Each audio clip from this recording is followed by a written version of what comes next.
Hey, Rob. No, bro, I haven't started yet. I'm just about to.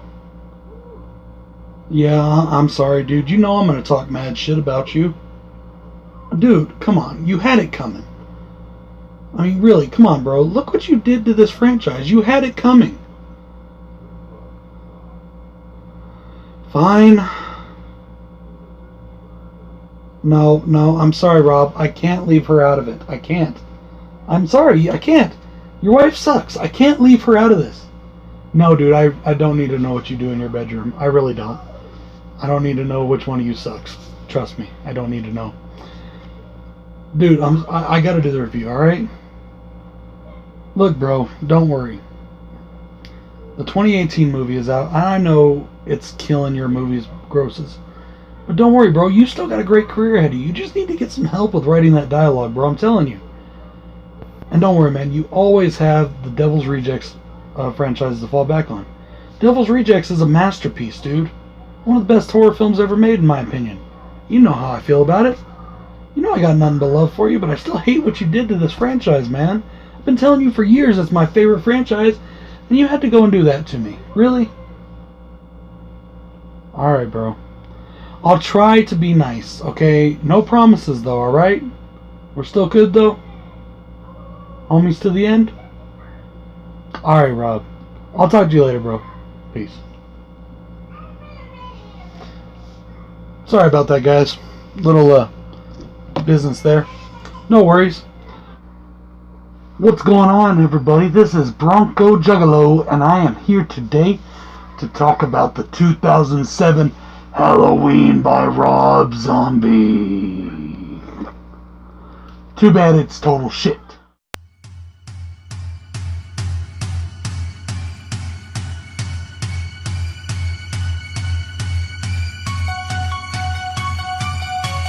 Directed by Rob Zombie. Starring Scout Taylor Compton as Laurie Strode, Malcolm McDowell as Dr. Loomis, and Tyler Mane as The Shape. Also stars Danielle Harris as Annie. Danielle Harris, who you may remember from Halloween's 4 and 5. Still a little pissed off after not being included in 6. She jumps at the chance to be part of the next 2 Halloween films. Once again, it's too bad they're total and complete garbage. Well, I will say this. This one is not my least favorite movie in this franchise. So our story is this. We have a very young Michael Myers who is being raised in basically the worst family on earth. His mom is a stripper. His stepfather is a cripple and a drunk who wants to fuck his stepdaughter. And every other word out of their mouths is fucking cunt, shit fuck, fucking cunt. Yeah, I'm not kidding. That is the basis of all dialogue in this film. But I digress. So anyways, on Halloween night, young 10-year-old Michael Myers murders 4 people. And then he gets put into Smith's Grove for a while. And then he murders some more people, and then he escapes. All the while, Dr. Loomis is trying to figure out what makes Michael tick. Michael goes immediately after his little sister, who, at the beginning of the film, is a tiny little baby by the name of Angel, and probably the only good character in the film. At least for the first 10 minutes. He immediately goes looking for Angel, whose name has been changed to Laurie Strode. And she was adopted by the Strode family. And basically, once again, Michael Myers stalks a bunch of people and babysitters in Haddonfield and kills a bunch of people. Basic plot line, guys. It kind of sort of follows the plot from the original. Now, I'm the first person to usually say that not all remakes have to be carbon copies. I don't like shot-for-shot remakes. However, honestly, if they were going to remake this, I almost wish they would have done shot-for-shot. Giving Rob Zombie license to do what he wants is a very bad idea. Don't worry, Rob, I still like you as a director, but I still gotta say, fuck you for what you did to my fucking franchise. So, we're going to start, guys, with pros on this film, and we're just gonna get those out of the way, because there really isn't a lot of them. Pro number 1, cinematography. The movie looks pretty decent. It's a good looking film. I will give Rob Zombie that. He knows how to set up shots and make good looking films. Pro number 2 is the score. Like the score. And I love, and I don't know if Rob Zombie did it or Tyler, whatever his name is, did it. The rendition of the Halloween theme they used for this movie is really good. I do enjoy that. My next pro is I do like Danielle Harris as Annie, but for me, Danielle Harris will always be Jamie Lloyd, so it was definitely a little weird seeing her in a different role in this franchise. But you can kind of get over it. And it's so funny too. Danielle Harris and I are about the same age. I'm not exactly sure her exact age, but we're right around the same age. And when I watch her movies, it's hard for me to picture her as a good-looking young woman or a good-looking hottie, because I still picture her as little Jamie Lloyd all this time. Even though we're the same age and are about the same age, and she's pretty freaking hot. It's hard for me to do that, so that may be a little weird, but I like her as an actress. She's good in this film. About the only one that really is, if you ask me, with the exception of the next person I'm going to talk about, Tyler Mane. Tyler Mane in this movie, notice I put emphasis on this movie, is a very good Michael Myers when he's in the mask being Michael Myers. All the prequel or all the backstory stuff, all that, I don't like any of it. It's absolute garbage. We're going to get there in a minute. But once he puts the mask on and he's going after you, the guy is huge, he's imposing. He is definitely the biggest Michael Myers, but he's not a bad Michael Myers. He's pretty decent. He's much more direct. He doesn't have that slow Myers walk. You know, he doesn't have some of the characteristics we might see in the original Myers, but he made the character his own, and I do applaud him for that. Tyler Mane is not the worst Michael Myers by any stretch of the imagination. My next pro in this is the kills. They're good, they're brutal, and even the kills when he's a kid, with the exception of one, I have a problem with the kills when he's younger, but they're still good kills, if you know what I mean. They're technically good kills. They look good on film. That's what I'm talking about. So the kills are decent. That's a pro. Final pro, guys, and in my opinion, the one and only really good thing to come out of this film is the mask. You've seen this in a few of my videos. My little cheesy Michael Myers Halloween mask from Walgreens. It's not my nice mask, which I have over there. I bought this because it is cheesy, and I thought it looked really cool for being what it is. I wanted something cheesy that I could have fun with. And this is a Halloween, Rob Zombie Halloween Michael Myers mask. So this is from this movie. And this is not the mask I'm talking about, but the actual mask, which I am planning on buying this actual mask from Trick or Treat Studios probably. It does look amazing. It's the best thing to come out of this movie. The look of Myers and the mask is the best thing, the best part of this movie. And that's a problem. When the mask has to be good, yes, we want it to be good. But if it's the best thing in the movie, that's a problem. Alright guys, so we are going to get started with our cons. And I'm sorry, but I have a stack about yay big. Con number 1, the family. I hate the family. I hate the mother. Why is Sherry Moon Zombie in every fucking Rob Zombie film? Is there like an addendum in their marriage that if she's not, she gets a divorce and gets all his money or something? What is it? I like her in The Devil's Rejects and in House of a Thousand Corpses. Other than that, oh, she was okay in 31, but she's almost playing the exact same character, just less psychotic as she was with Baby. Stop putting her in everything, Rob. Stop. Okay? I'm sorry to tell you this, but your wife has very limited ability. Stop putting her in movies. The father or stepfather, whatever, played by, I believe, William Forsythe plays him, is just absolutely just abysmal. The older sister, Judith, total crap. The boyfriend of Judith, total crap. This family basically is every dysfunctional family in America that's full of drugs and alcohol and bad immorality wrapped up to 100. Con number 2, and this is one of my biggest cons, the backstory. Now let me be very clear here. No, I do not think Michael Myers needs a backstory. The entire point of Halloween was not to give him a backstory. It is to show that he is just pure and simple evil for no other reason than evil's sake. That being said, I didn't mind that they tried to give him a backstory. And if it was done right, I wouldn't have minded it at all. But it's not done right. Rob Zombie once again turns everything into rednecks are us. Okay, trailer trash out the ass in this one, okay? And I don't understand that, Rob. Does every family in America, or at least every white family in America, do you think they're all that way? Is that what you picture as the American family? Because if that's what you think, you're 100% wrong. Maybe where you're from it is. But whatever. Giving him the backstory, making him this annoying, psychotic little bastard, completely humanizes Michael. And that's another con, so I'm just going to talk about it now. So that way I save a little bit of time, because I have a lot of cons here, guys. Michael Myers is not supposed to be humanized. We are not supposed to feel sorry for him. We are not supposed to like him. He is not supposed to be charismatic as a child. And I even heard that Rob Zombie wanted somebody charismatic. Why?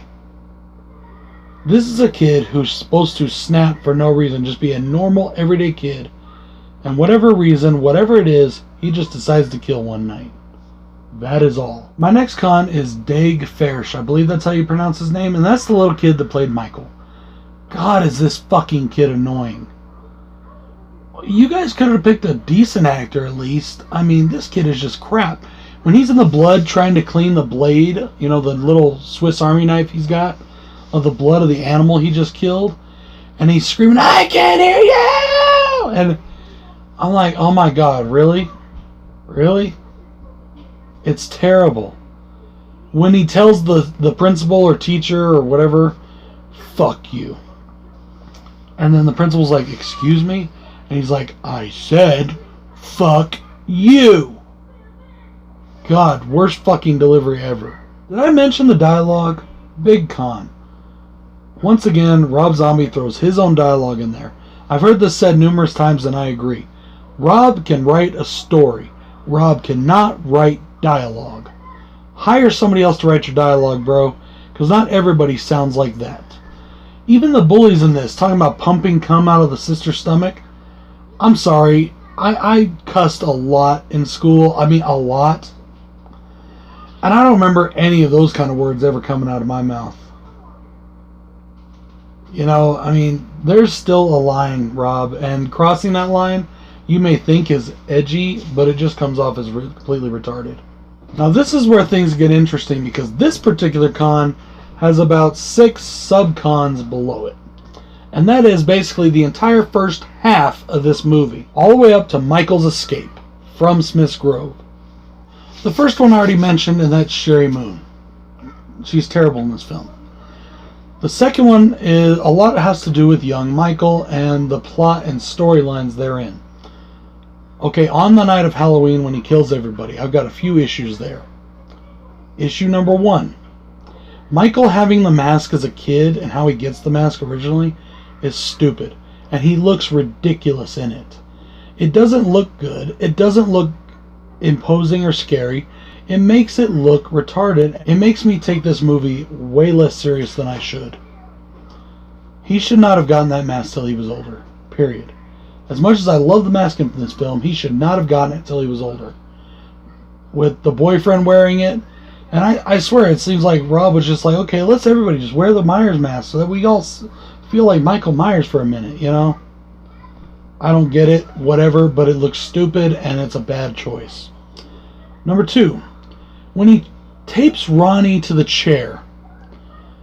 Okay, I don't care how drunk or asleep I am, I'm going to feel that.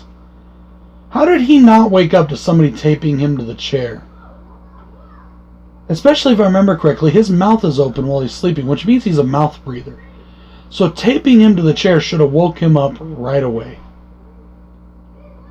Didn't make any sense. And the biggest offender from that night is young Michael Myers tickling his sister's ass. Yeah, I'm not kidding. If you haven't seen this part or ever noticed it before, he literally runs his fingers up her leg and tickles her ass. Her bare ass. Her little brother. Can we get any more incestuous, Rob? Really? And people wonder why I have an issue with this film.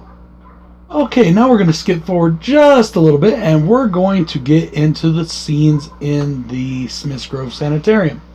The scenes with Malcolm McDowell. Malcolm McDowell does not do a terrible job in this film. It's just that he brought nothing really to the role. And when he delivers certain lines, if Donald Pleasance would have delivered them, it would have had an impact. With Malcolm McDowell, they just kind of fall flat. I have the same criticism with this new Pet Sematary movie, and I haven't even seen that. But in the trailer, we get John Lithgow reading off the line, "Sometimes dead is better," and it's absolutely terrible. It sounds terrible. Falls flat. I don't believe Malcolm McDowell brought a single thing to this role, and this is such an important role. We go more into the Loomis role in the next film, but for right now, we'll stick with that. I had this listed as a separate con, but we're just going to talk about it now since we're talking about the first half. The scenes where he kills the family. In my opinion, him going on a mass killing spree at that age kind of takes away from the impact of what happened. I think they should have stuck with him just killing Judith. That is just my opinion. If you guys all love it because you're gore hounds, that's cool. I love a good gore story, but I just think that it drew away from it. You know, especially him killing the bully. Him killing the bully and screaming while he does it, just... all it did was make me think is this is just a kid who's psycho. It's not a kid who could potentially be possessed by evil. It's not a kid who was good and snapped.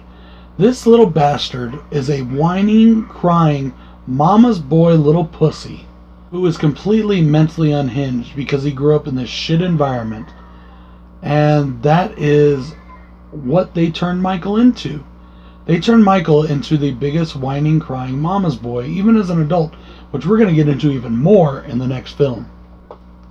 There is a specific scene in the first half of this film.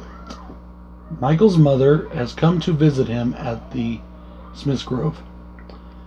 And they're sitting there talking, and Michael's like, "Do you like my mask?" and blah, blah, blah, blah, blah. And she's like, "Well, why are you wearing a mask?" Blah, blah, blah, blah, blah. And Michael's like, "Well, it hides my ugliness." And she's like, "Don't say that. You're not ugly," blah, blah, blah. And you completely feel sorry for this kid. This is not somebody we're supposed to feel sorry for. The other side of that, Michael Myers is almost a freaking superhero in this movie. Everybody in this film is an example of the worst kind of human beings possible. When Michael Myers is morally the best person in the film, there is a problem here, people. Okay, Michael's supposed to be the bad guy, but in my opinion, in this, he did the world a favor. I mean, the people he's killing are all just freaking terrible fucking people. I mean, the worst of the worst. They're just bad. Segueing off of that scene is the masks. All the little masks that Michael makes. Completely needless in this story. It absolutely explained nothing. Michael wore the mask in the original Halloween for a reason. Now, I can't quite tell you what that reason is, as big of a Halloween fan as I am. Because that's left up to the viewer. Okay, I know what my opinion of it is. It's because Michael saw that blank face, and he wanted something that was blank. Something that nobody could see what he was. Something that was totally nondescript. And that's why I think he used that particular mask. He could have used any mask to go around killing people. If he was just trying to hide his face so nobody would recognize him. Not that anybody outside Smiths Grove would recognize him. Maybe the cops if they get a picture of him. Okay, guys, my final con for the first half of this movie. In the director's cut, there is extremely useless and non-needed rape scene. Two guards who, once again, are worthless pieces of shit, decide to get one of the patients out and rape her in Michael's cell, which is the dumbest idea on earth. Oh, that reminds me too. The one guard, the new guard, he's sitting there shit-talking Michael. Okay, this is a guy who has killed numerous people, including a nurse, with a fork right there at the table. You know stories have gotten around about it. Okay, he's seen the murders that happened when he was a kid. And Michael is twice his size. Why on earth would you sit there and talk shit to this man? I have no idea why that rape scene's there. So let's just draw the line right there, right in the middle, right after that rape scene, where Michael escapes, kills Danny Trejo's character, and escapes. Okay? If they started this movie from that exact point and went forward and took out every scene with Laurie Strode, except for when Michael's chasing her around trying to kill her, this would be a good movie. And here's why. Let's just discuss the first scene. The first introduction to Laurie Strode, beloved icon of a character. She finger fucks a bagel and talks to her mother about how much she wants to plow. And language out the ass for a 16-year-old kid who at 16 years old, if I talked to my mother that way, my stepfather would have put me through a wall. I am not even kidding. Scout Taylor Compton is abysmal as Laurie. She's cute. That's all she had going for her. She totally disrespects this character. And I get that that's not her fault. I get that that's Rob Zombie's writing. So in a way, Rob Zombie disrespects this character. She is terrible. She isn't the studious, shy girl that she should be. And maybe that's just my opinion. I get he's doing a whole reimagining. But, okay, does she really need to be a trashy person like everybody else in this film? Can't we have one beacon of morality, one nice person in this entire film? And he's crap. I mean, not the betrayal, but the character. Linda is crap. Bob is crap. Michael's whole family is crap. Laurie should be the one person that's good in this film. And she's crap too. The betrayal of Laurie by Scout Taylor Compton is terrible. I don't like her in the role at all. I don't think she does a good job. At the end of the movie, when it climaxes with her shooting Michael in the head, and she screams and drops the gun, terrible. Terribly acted, terribly delivered. She did not do a good job. I don't know what it is. They said they saw something in her, and I don't know what it is. Some people say she gets a little better in the second one. I highly disagree. Once again, I think it is extremely bad when everybody in this film is morally worse than the killer, including the person who's supposed to be the hero. It's just a complete slap in the face to the fans of this franchise. You know what really pisses me off about it? When Rob Zombie was confronted with these things, he basically told us all to go fuck ourselves. That if we didn't like his movie, we could all fuck off. And why'd you even ask for John's permission? Why'd you even go to John Carpenter and say, hey, I'm redoing this, I'd like your blessing, when all you were going to do is shit all over his work? I know there's a lot of fans out there of this film. Well, actually, there's not really a lot, but the ones that are out there are pretty vocal.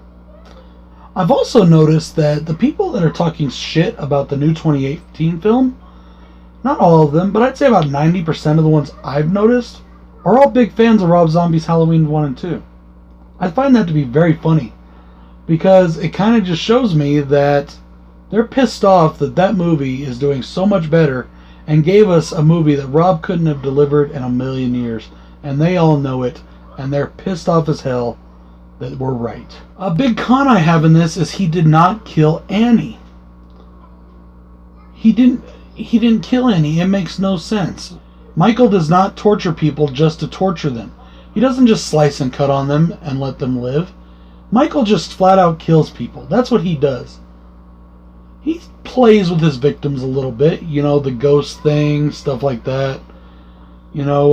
putting their bodies in fun and interesting ways all over the houses to torment the person he's going to kill, but he doesn't play with his victims as in not kill them. He doesn't just torture them for no reason. And once again, I'm mentioning this again, humanizing Michael. And the reason I'm mentioning it twice is because I'm talking about a specific part in this film. We're talking about the ending. Michael has basically kidnapped Lori, brought her to the basement of the Myers house, I believe, and he is showing her a picture of himself. And then he takes off the mask, and he sinks down to his knees, and he slumps his head, almost as if he's like, our family is back together, please forgive me, please accept me. And I hate it. Okay, Michael knew Lori was his sister in the original, if you go by the original, continuity. And yes, people, as much as I love this new movie, and I thought it was amazing, it does not erase that original continuity for me. And I want to know something too, by the way, and I know I'm asking this in a weird, well, maybe it's not weird, because this is another continuity. Who says what is canon and not canon? Who says? I heard that the other day, that this is the new canon. The first movie and the new movie. Who says? You? Who are you? Who am I? Everybody can make up their own canon if they want. This isn't Star Wars. It's not. Okay? And there's a reason for why I have that differing opinion with Star Wars. But we may get to that in some other video. It's not the place or time for it. If you want to think that Michael and Lori are brother and sister, fine. In fact, to me, will always be the canon. Why is that? Because that's the way it's been for 38 years. They have been brother and sister since the original part 2. Okay, we've had it this long. You can't just go and change something that's been around that freaking long and just say that that's the way it is. Now, as I said, I love the new movie. But that doesn't mean that I can take it as a canon film, that's how I view it, that's what happened. To me, it's almost like, I don't know if any of you are comic book people, but they used to have Elseworld comics in, I think, DC. And it was like alternate universes where things happened and the story was a little bit different than it was in the main book. And that's what that movie is to me, and I love it, and I hope they make a sequel, and I can't wait to see the next one.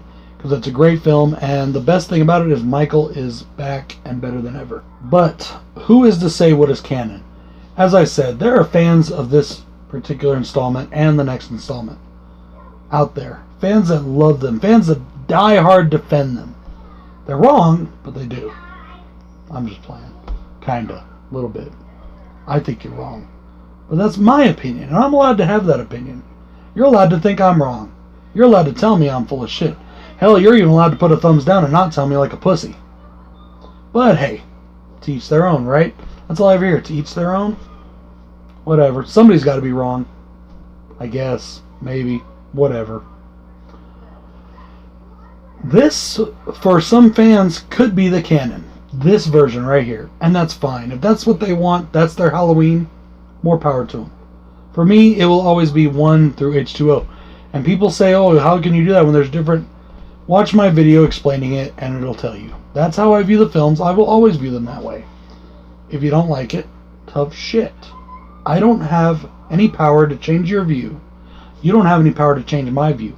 We can present our cases, we can talk about it, we can discuss it like rational people, or we can sling insults at each other. And if you want to sling insults at me, that's cool, because I can sling them right back with the best of them. Only difference is I actually back up my talk, whether it's physically, if you want to go there, whatever. This is YouTube and this is the internet. I'm not exactly going to say I'm going to beat anybody up. That's stupid. But even if it's on this, I sit here every day and I make videos and I put myself out there with my opinions to be either taken, respected, or ridiculed.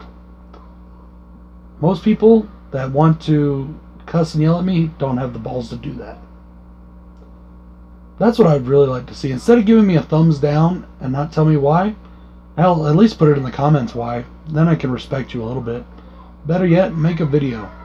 Tell me why, and actually put yourself out there. Sorry, I went off on a bit of a rant there, didn't I? I apologize for that, guys. Back to the movie. As I said, they completely humanize Michael once again in that scene. They keep trying to make him relatable. Michael should not be related to. Period. Okay, Jason can be related to if you think about it. Because Jason had a tragic backstory, killed as a kid, drowning while people disregarded him. He was, well, there's a debate now, I guess, if he was mentally challenged or not. I've always thought he was mentally challenged and deformed. At least that's how it was portrayed on screen, in my opinion. But there's a reason that you can feel sorry for Jason. Freddy, you can't feel sorry for. Who can feel sorry for a child killer? At least in my opinion. Michael, there's no reason to feel sorry for him. That was the entire point. I told somebody else this today when they told me to get the fuck out of here on why I was totally wrong on everything I said about the 2018 Halloween. And the funny part about it wasn't even in my review. It was on somebody else's review. They wanted to tell me how wrong I was because I had an opinion. I didn't tell them how wrong they were because their opinions were stupid. But, whatever. The point of the Halloween franchise was to show that evil is evil, and Michael was evil personified, and Michael could not be killed or stopped. Because evil cannot be killed or stopped. That's why Michael always lives. Well, guys, I think that pretty well covers it. I've ranted and raved enough. So, what else can I say? This is BroncoJuggalo saying, if you're a fan of these films, in all fairness and in all truth, if you're a fan of these films, that's nice. Good for you. I personally don't like them. And I'm not very friendly, I guess the word might be, with how I present my dislikes.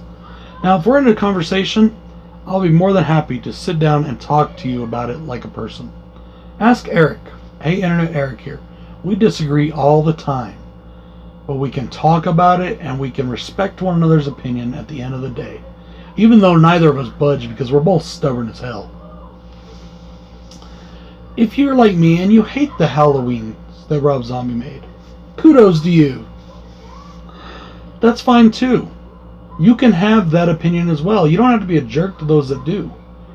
And that's what kills me so much and why people say, I've actually got a few contents that, well, you're very combative in your videos. You're very aggressive sounding. Well, maybe it's because I'm tired of everybody's bullshit. I'm tired of people talking shit out of their ass for no reason. Especially people that know nothing about the subject matter. Don't sit here and bring me your opinion on Halloween when you know nothing about it. Now, yeah, you can tell me if you think the movie's good or not. But don't sit there and say, oh, this should happen and that should happen, when you're telling me something about a character that's completely false. It's obvious you know nothing about the series. You didn't watch the movies, so don't come at me like that. Don't come at me sideways because it just don't fly with me. Alright? I'm not that person. I guess I wasn't built for this internet world. I really wasn't. But I do enjoy doing this, so I'm going to keep them coming. I hope you guys keep watching. Like, subscribe, and share this video. All that good shit. Tell all your friends that love the Rob Zombie movies to come and throw shit my way because it'll keep building my view count. Peace.